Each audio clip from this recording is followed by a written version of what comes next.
每一天，牧师甲你做伙祈祷。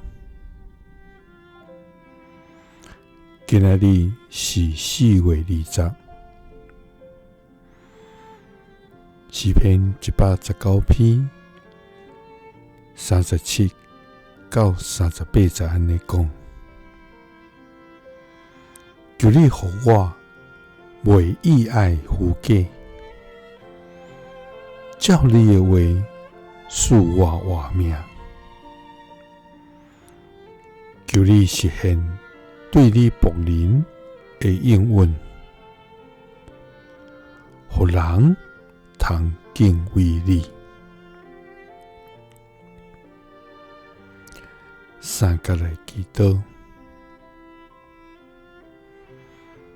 照你的话赐阮活命的天父，愿感谢你。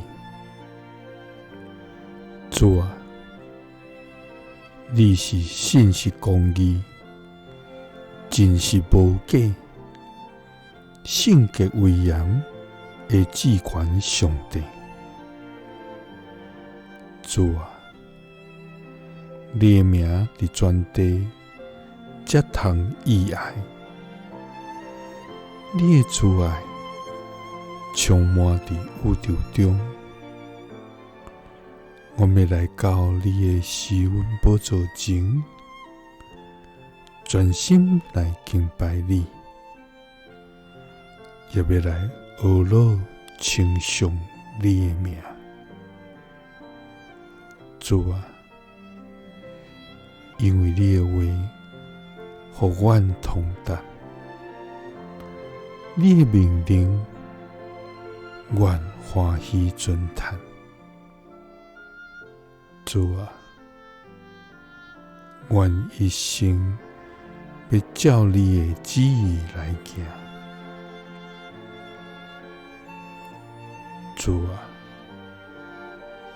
世间人欢喜听人虚假的称赞，